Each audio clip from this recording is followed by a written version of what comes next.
Hello guys, welcome to my YouTube channel National Exams. Guys, हमारे channel पर कनिष्ठ सहायक, data entry operator, tax collector आदि पदों के लिए क्रैश कोर्स चल रहा है। देखिए, क्रैश कोर्स पूरी तरह फ्री है और आज इसमें 9वीं क्लास है। 8 क्लास पूरी हो चुके हैं, जिन्हें आप हमारे चैनल पर यूके एसएससी कनिष्ठ सहायक क्रैश कोर्स नाम से प्लेलिस्ट में जाकर देख सकते हैं। यह क्रैश कोर्स हिंदी और इंग्लिश दोनों में करने की कोशिश की गई है। हालांकि इंग्लिश में कुछ ही शब्दों का मीनिंग आपको बताया गया है। इसके अलावा हमारे चैनल पर हिंदी और इस पूरी जो कनिष्ठ सहायक, डाटा एंट्री ऑपरेटर, इन सब के लिए फुल कलर टेस्ट सीरीज और सेक्शनल टेस्ट सीरीज चल रही है। आप वो भी देख सकते हैं, जिनका लिंक इस वीडियो के डिस्क्रिप्शन में दिया गया है और कुछ इस वीडियो के अंत में आपके सामने शो हो जाएगी। चलिए ये शुरू करते हैं। देखिए, आपसे रिक्वेस्ट है कि आप हमारे चैनल को सब्सक्राइब कर लें, लाइक करें, कमेंट करें। जो भी सुझाव हो वो जरूर दें। कुछ लोगों को वॉइस की प्रॉब्लम थी, कुछ दिन बाद वो भी सही हो जाएगी, बाकी कुछ तो सही की गई है। ठीक, चलो शुरू करते हैं। देखिए, चैनल पर चल रही थी ज्योग्राफी और यहाँ भी मैं बताऊँ, कुछ लोगों के कमेंट्स आए थे कि दूसरा सब्जेक्ट शुरू कर ले। अभी दूसरा सब्जेक्ट हम शुरू करेंगे। अभी वोटिंग कराएंगे कौन सा सब्जेक्ट शुरू करना है। रीजनिंग करना है या तो हिंदी या फिर उत्तराखंड जीके, कौन सा करेंगे वो वोटिंग के बाद ही तय होगा। चलो शुरू करते हैं। पृथ्वी पर वायुदाब और पवन पेटियां। देखो, वायुदाब को बोलते हैं एयर प्रेशर। एयर प्रेशर,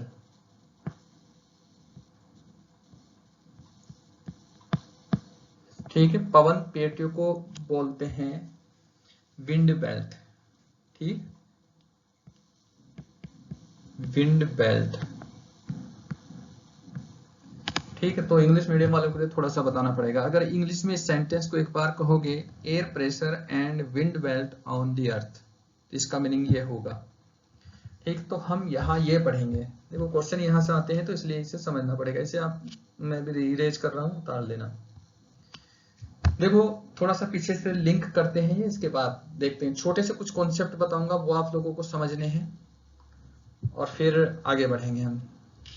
एक चीज तो आप ध्यान रख लो कि अगर कोई चीज, ये एक स्थान है और ये एक स्थान है, यहाँ अगर यहाँ का टेम्परेचर आपने तेज कर दिया, मान लो कि यहाँ 50 डिग्री टेम्परेचर है, ठीक, तो टेम्परेचर ज्यादा होगा तो क्या होगा कि हर वस्तु में प्रसार होता है। ऐसे हवा में, वायु में प्रसार होगा तो वो गर्म होकर ऊपर उठेगी। इतना ध्यान रखना है आपको। जहां ताप कम होगा, सॉरी, ताप ज्यादा होगा, तो वायु गर्म होकर ऊपर उठेगी, तो वहां दाब क्या होगा, निम्न होगा, लो प्रेशर होगा। ठीक है, तो तब यहाँ दाब तो होगा। ये आपको थोड़ा सा रट लेना है, क्योंकि रेगुलर क्लास नहीं, बस सीधा सीधा बताना है और सीधा सीधा आपको समझना है।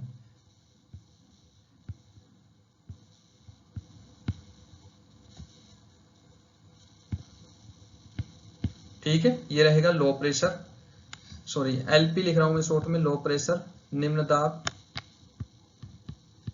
और जहां टेम्परेचर मान लो कि यहाँ 20 डिग्री है, तो यहाँ प्रेशर क्या होगा, उच्च दाब होगा। इसे कहेंगे हम उच्च दाब। ठीक, और हाई प्रेशर बोल देंगे इसे, एचपी लिख रहा हूं मैं। तो यहाँ गर्म होकर हवा ऊपर उठेगी, तब ये इधर जाएगी, तब ये खाली जगह जो यहाँ बचेगी, इधर से एयर ऐसे चलेगी। ठीक, तो फिर चूंकि ये एक फेनोमेना चलता रहता है एक स्थान के बाद, ये रेगुलर क्लास में अच्छे से समझोगे, तो फिर मान के चलो आप, ये ऐसे चलेगा यहाँ, ये ऐसे चलेगा, या आसपास की कहीं से भी वायु यहाँ आएगी। क्योंकि यहाँ से खाली हो गया तो, और यहाँ दाब ज्यादा है, उच्च दाब है, हाई प्रेशर है, तो एयर इधर आएगी। ठीक, इतना आपको समझ लेना है। तो अगर आपसे मैं एक बात कहूं कि एयर की गति, जो हवा की गति है, किस बात पर निर्भर करती है, वो करेगी वायु दाब पर। जहां प्रेशर ज्यादा होगा तो वहां से निम्न प्रेशर की ओर, लो प्रेशर की ओर तेज हवा चलेगी। ठीक, तो ये मैं एक बहुत शॉर्ट में बता रहा हूं, बाकी तो करेंगे रेगुलर क्लास में। अब पिछला कुछ मैंने आप लोगों को बताया था, वो समझते ही ये कॉन्सेप्ट आपको समझना है। देखो, मैंने बताया था आप लोगों को, ये पृथ्वी है, ये गोल है। ठीक, यहाँ ऐसे है, बीच में इसके हैं 0 डिग्री। मैंने बोला था ये विषुवत रेखा है, इक्वेटर है। और ये मैंने पहले बता दिया, बस थोड़ा सा समझ लो, रिवाइज करना है। इसके बाद नेक्स्ट आपको एक बना बनाया अभी मिलेगा। ये क्या थी यहाँ, कर्क रेखा, ट्रॉपिक ऑफ कैंसर, और ये थी मकर रेखा, ट्रॉपिक ऑफ कैप्रिकॉर्न। ठीक, ये थी विषुवत, और मैंने आप लोगों को पीछे बताया था कि जो सूरज रहता है 21 मार्च 23 सितंबर पे तो रहता है यहाँ, ठीक है। तो 21 मार्च मैंने बताया था आपको 23 सितंबर के बीच रहता है कहाँ, विषुवत रेखा पर। ये फिर मैं कहूंगा कि रेगुलर क्लास में सही से होगा, बाकी अभी थोड़ा समझने को करना। 21 मार्च के बाद सन यहाँ जाता है कर्क रेखा पर, फिर वापिस आता है यहाँ 21 जून में पहुंच जाता है, फिर यहाँ से वापिस आता है 23 मार्च तक यहाँ आता है, फिर यहाँ के बाद ये निकल लेता है इधर मकर रेखा की ओर, यहाँ 3 जनवरी में पहुंच जाता है। तो इसका मतलब सन जो रहता है वो कर्क रेखा और मकर रेखा के बीच रहेगा, और मैंने लिखवाया था कि ये उष्ण क्षेत्र है, ट्रॉपिकल क्षेत्र है। अब इसी कारण सूर्य के ताप के कारण पृथ्वी पर अलग अलग जगह अलग अलग बेल्ट का निर्माण हो गया, वायुदाब और पवन पेटियों का। वायुदाब बन गए। वो वायुदाब क्या होता है कि जहां सूर्य का प्रकाश अधिक प्राप्त होगा, गर्मी अधिक प्राप्त होगी, तो वहां निम्न वायुदाब होगा, लो प्रेशर होगा, ये थोड़ा समझना है आपको। और जहां कम आपको सूर्य का प्रकाश प्राप्त होगा तो वहां उच्च वायुदाब होगा, हाई प्रेशर होगा, यानी कि वहां ठंड होगी। तो ये आप लोगों को समझाना है इतना, ये आपको इतना ध्यान रखना है बस। फिलहाल क्रैश कोर्स है तो सीधा सीधा सा आपको रट लेना है। अब चलो, ये पिछला था, रिवाइज कराया। अब देखते हैं जो बेल्ट कैसे बनती है। अगर कोई डाउट हो या फिर कुछ थोड़ा एक्स्ट्रा समझना हो तो आप कमेंट जरूर करना, नेक्स्ट वीडियो में आपको बता दूंगा मैं। फिलहाल चूंकि क्रैश कोर्स है तो इतना ही बताना पड़ेगा। अब देखो, ये मैंने बना दिया यहाँ, ये खुद से पहले बना दिया क्योंकि यहाँ बनाने में समय अधिक लगता। तो हम यहाँ देखेंगे कि ये प्रेशर बेल्ट कैसे कैसे बननी है या क्या है, एक एक करके पहले से समझते हैं। ये बीच में ये जो लाइन है, ये है विषुवत रेखा, ठीक। इसके 5 डिग्री ऊपर नॉर्थ लिखा मैंने, उसका मतलब उत्तर, इसका ऊपर का भाग उत्तर है, नीचे का दक्षिण है, और 5 डिग्री नीचे दक्षिण। तो ये जो इस बीच का क्षेत्र है, यहाँ औसत रूप से एवरेज अगर देखो पूरे साल में टेम्परेचर ज्यादा रहता है। तो इसका मतलब टेम्परेचर यहाँ ज्यादा रहेगा तो यहाँ कौन सा प्रेशर बनेगा, लो प्रेशर बनेगा, निम्न प्रेशर बनेगा। तो इसका मतलब निम्न वायुदाब बनेगा, मैं शॉर्ट में लिख रहा हूं एलपी बनेगा, एलपी, इसका मतलब लो प्रेशर। और ये जो एरिया होगा, यहाँ से एयर ऊपर उठेगी और उठकर दोनों साइड पृथ्वी के घूमने के कारण 30 से 35 डिग्री उतरेगी। ये कैसे उतरेगी इसे बाद में हम समझेंगे, फिलहाल चूंकि हम क्रैश कोर्स के हिसाब से ही पढ़ेंगे यहाँ। अब वो एयर ऊपर जैसे उठती है तो वो दोनों साइड में उतरती है, तो जैसे वो दोनों साइड में उतरेगी 30 से 35 डिग्री के बीच। तो देखो ये है यहाँ 30 से 35 डिग्री, ठीक है, ये है यहाँ। इनके इंग्लिश नाम अभी देखेंगे, ठीक, अभी थोड़ा सा समझ लो। तो 30 से 35 डिग्री के बीच जो होगा यहाँ, तो यहाँ ऊपर हवा जाएगी, जाकर कैसे जाती है हवा, कैसे आएगी, रेगुलर क्लास में समझोगे, फिलहाल शॉर्ट समझना है। तो आपको मान ही लेना है कि ऐसा ही होता है कि ऊपर हवा जाकर यहाँ उतरती है, इन दोनों गोलार्धों में, इतने क्षेत्रों में। जैसे ही यहाँ उतरती है, यहाँ उतरने के बाद ये दोनों साइड चलना शुरू कर देती है। एक तो इधर भी जाती है, देखो इधर एरो है, और फिर इधर भी चलना शुरू कर देती है। ये क्यों चलती है, कैसे चलती है, ये समझेंगे आगे हम। कोरियोलिस बल समझेंगे, एक वीडियो उसकी बनेगी तो उसमें समझेंगे। फिलहाल आपको ये देखना है कि ये प्रेशर बेल्ट कितने पे बनती है, क्योंकि आपसे ये पूछा जाता है। तो ये एक बना, यहां से एयर इधर आई और यहां से इधर आई। इसके बाद आगे देखते हैं ये वाला उपध्रुवीय निम्न वायुदाब, ये कैसे बना है।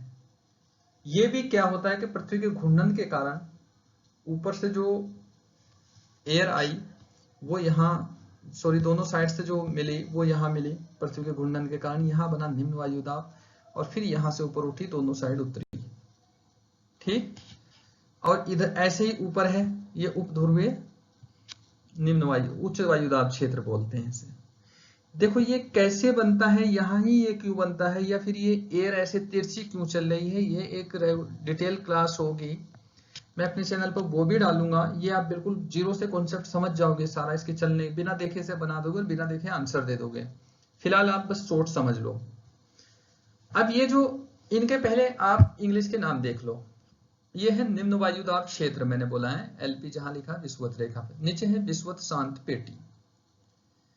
इसे हम अगर इंग्लिश में कहोगे आप इसे equatorial low pressure belt, equatorial, क्योंकि यहाँ लिखने में जगह थोड़ी कम रहेगी, मैं शॉर्ट में लिख रहा हूँ, इक्वेटोरियल लो प्रेशर बेल्ट। ठीक है, इक्वेटोरियल लो प्रेशर बेल्ट, आप अपने से लिख लेना इतना, इंग्लिश मीडियम वाले। ऐसे ही ऊपर है ये वाला, इसे क्या कहेंगे, उपोष्ण कटिबंधीय उच्च वायुदाब क्षेत्र, इसे बोलेंगे सब ट्रॉपिकल हाई प्रेशर बेल्ट, इसे कहेंगे सब ट्रॉपिकल हाई प्रेशर बेल्ट। ठीक है, ये इतना आपको ध्यान रखना है, ये आपको खुद से लिखना है इतना, क्योंकि यहाँ जगह कम है तो नहीं लिखा जाएगा। उसके बाद आगे है उपध्रुवीय निम्न वायुदाब क्षेत्र, ये क्या होता है, दोनों साइड है, देखो ये यहाँ भी है उपोष्ण कटिबंधीय और नीचे भी है उपोष्ण कटिबंधीय, सेम बात है। ये थोड़ा सा समझने की कोशिश करना, बहुत टफ टॉपिक है, समझ गए तो अच्छी बात है, नहीं तो ये रेगुलर क्लास में 3 क्लास पीछे से बहुत डिटेल से पढ़ के आते हैं, तब ये बहुत अच्छे से गारंटी है समझ जाते हैं। उसके बाद यहाँ लिखते हैं उपध्रुवीय निम्न वायुदाब क्षेत्र, ये क्या होता है, इसे बोलते हैं इंग्लिश में सब पोलर लो प्रेशर बेल्ट, सब पोलर लो प्रेशर बेल्ट। ठीक है, इसे ये बोलते हैं। इसके अलावा और है, ये तो आप समझ ही गए, यहाँ ये ध्रुवीय उच्च वायुदाब क्षेत्र बोलते हैं, जो 90 डिग्री ऊपर है या नीचे है दोनों साइड, इसे ध्रुवीय बोलते हैं उच्च वायुदाब क्षेत्र, इतना आपको समझना है। अब आपको यहाँ याद का क्या रखना है, फिलहाल ये मैप आपको दिमाग में रखना है और रट लेना है, क्योंकि एग्जाम अगर आपका जल्दी होगा तो फिर आपका यही तरीका है, यानी कि 5 डिग्री उत्तर और 5 डिग्री दक्षिण के बीच में, जैसे ये हिस्सा दिया गया है, ये यहाँ देखो आप, ये वाला, ये जो हिस्सा है इसे बोलेंगे लो प्रेशर बेल्ट। यहाँ किसी भी तरीके की वायु नहीं रहती, बिल्कुल शांत क्षेत्र बोलते हैं, इसलिए शांत पेटी बोलते हैं, इसे डोल्ड्रम भी बोलते हैं।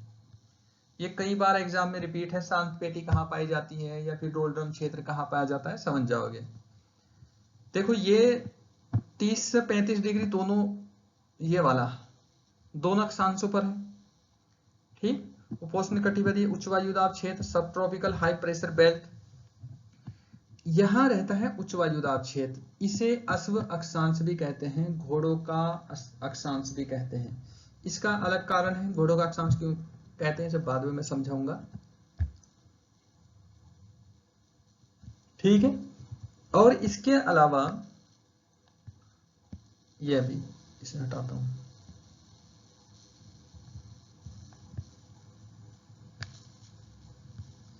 ये हो गया यहां से। अब ये जो एयर इधर से इधर चल रही है दोनों साइड से, उपोष्ण कटिबंधीय उच्च वायुदाब से ध्रुवीय विषुवत रेखे निम्न वायुदाब की ओर, ऐसे देखो ये रेड में नीचे, इन्हें कहते हैं व्यापारिक पवन, ट्रेड विंड कहते हैं।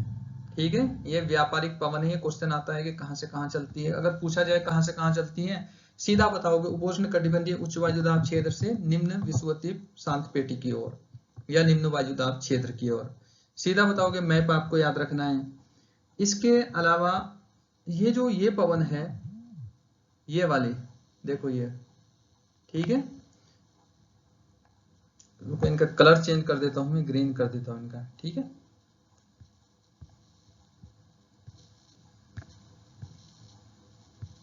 ये जो ये पवन है यहां,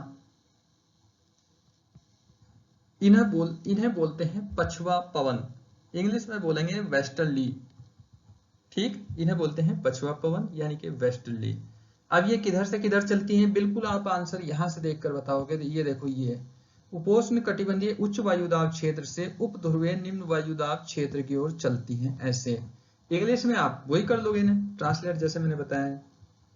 तो ये आपको एक डायग्राम है जो आपको ध्यान रखना है। देखिए क्रैश कोर्स है तो थोड़ा सा ऐसे ही करना पड़ेगा। रेगुलर क्लास में, हमारी रेगुलर क्लास जूम ऐप पर भी चल रही है, अगर आप करना चाहो कर सकते हैं, लेकिन वो पेड है। अगर यहाँ से भी आप खुद से मेहनत कर सकते हैं, यहाँ से भी हो जाएगा, ऐसा नहीं कि आप जूम ऐप वो क्लास ही अटेंड करेंगे, लेकिन हाँ आपको यहाँ मेहनत ज्यादा करनी पड़ेगी। ठीक, जैसे ये टॉपिक है मैंने जैसे समझा दिया, तो ये टॉपिक आप क्या करो कि किसी बुक से पढ़ो, एनसीईआरटी से पढ़ो तो अच्छा समझ में आएगा। चलो, जो मैंने यहाँ आपको समझाया वो लिखा हुआ है, वो देखते हैं क्या है। देखो क्या क्षेत्र है ये, जो मैंने वहां बताया था वही जो का तू यहाँ है उसे यहाँ हम ऐसे करेंगे।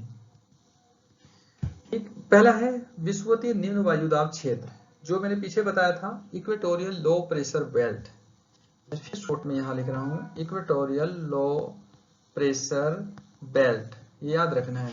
तो देखो क्या है, विषुवतीय क्षेत्र में सामान्यतः 5 डिग्री उत्तरी व दक्षिणी अक्षांशों में अपेक्षाकृत अधिक सूर्य तप की प्राप्त होती है। ये जो सूर्य तप होगा इंग्लिश में क्या बोलेंगे इसे, सोलर हीट। ठीक है, यानी कि इस क्षेत्र में, जो क्षेत्र मैंने अभी पीछे बताया था, उसमें अधिक टेम्परेचर की प्राप्ति होती है, जिस कारण यहाँ निम्न वायुदाब क्षेत्र का निर्माण होता है। यह शांत क्षेत्र होता है, इसे डोल्ड्रम भी कहते हैं।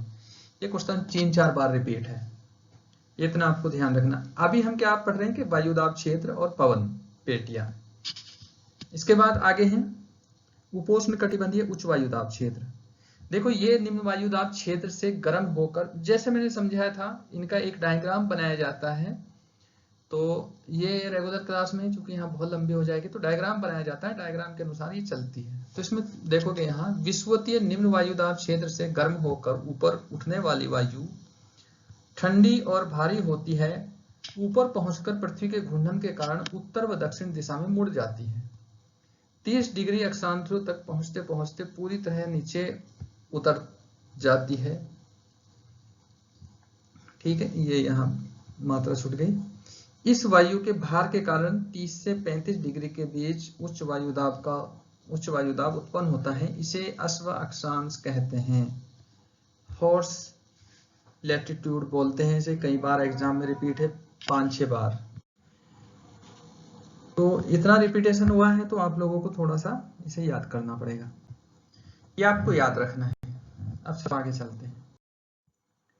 उपध्रुवीय निम्न वायुदाब क्षेत्र, ये उपध्रुवीय कौन सा क्षेत्र था जो मैंने ऊपर बताया था, 60 से 65 डिग्री के बीच है ये अभिसरण का मतलब होता है कन्वर्ज। कोई चीज अगर ऐसे आ रही, एक हवा इधर से आई, एक हवा की लहर इधर से आई, और दोनों मिलकर फिर जो ऊपर उठ जाती है, तो इसे बोलते हैं अभिसरण। ये जो हिस्सा बोलता है इसे अभिसरण कन्वर्ज जोन बोलते हैं। ठीक, ऊपर उठती हैं, जिस कारण इन क्षेत्रों में निम्न दाब का निर्माण होता है, यानी कि लो प्रेशर का निर्माण होता है, एलपी। आपको इतना ध्यान रखना है। इसके बाद आगे हैं ध्रुवीय उच्च वायुदाब क्षेत्र। ध्रुवीय क्षेत्र में कम तापमान के कारण उच्च दाब क्षेत्र का निर्माण होता है। देखो ध्रुवीय पर, वैसे ही ध्रुवों पर, ध्रुव को बोलते हैं पोलर, पोल, तो ध्रुवीय को बोलेंगे पोलर। तो ध्रुव को क्या बोलेंगे आप, तो ध्रुवीय क्षेत्र का जो निर्माण होता है वो कैसे होता है, ठंड के कारण, चूंकि वहां पहले से बर्फ रहती है, ठंड बहुत, टेम्परेचर बहुत ज्यादा माइनस में 60 तक रहता है, तो इतने कम टेम्परेचर में तो अपने आप ही क्या रहेगा, उच्च वायुदाब क्षेत्र रहेगा। वहां से भी पवनें चलती हैं उप ध्रुवीय निम्न वायुदाब क्षेत्र की ओर, सब पोलर लो प्रेशर बेल्ट की ओर। तो ये आपको इतना छोटा सा बताया है, जो ध्यान रखना है इसे आप कोशिश करना ज्यादा समझने की। अगर कोई डाउट हो तो फिर भी आप बताना, क्योंकि आपके सिलेबस में है तो आपको बताना पड़ा। अगर नहीं कुछ चीज समझ में आई, देखो हर टॉपिक पिछले टॉपिक का जुड़ा हुआ रहता है, और क्रैश कोर्स में हम इतना सब कुछ मतलब करते हैं, जल्दी करना पड़ता है हमें, तो बहुत सारी चीज कुछ छूटती भी है। रेगुलर क्लास में क्या होता है कि वो सारा डिटेल से पढ़ा जाता है, लेकिन ये क्रैश कोर्स है तो फिर उसी तरीके से पढ़ा जाएगा। चलो आप चलते हैं। तो गाइस ये था पूरा एक छोटा सा कॉन्सेप्ट जो आप लोगों ने समझा होगा। अगर नहीं समझ में आया तो आप कमेंट जरूर करना, फिर इसके बारे में मैं बिल्कुल जरूर अलग से बताऊंगा। और इसके बाद कल हम पढ़ेंगे पावनों के प्रकार, यानी कि विंड्स कितने प्रकार की होती है वो देखते हैं, और उन्हें रहेंगे, फिर आगे बढ़ेंगे। तो चलिए guys, thank you for watching. आप लोग हमसे जुड़े रहें, बस हमारी वीडियो को आप लाइक करें, शेयर करें और अपने फ्रेंड्स में शेयर करें।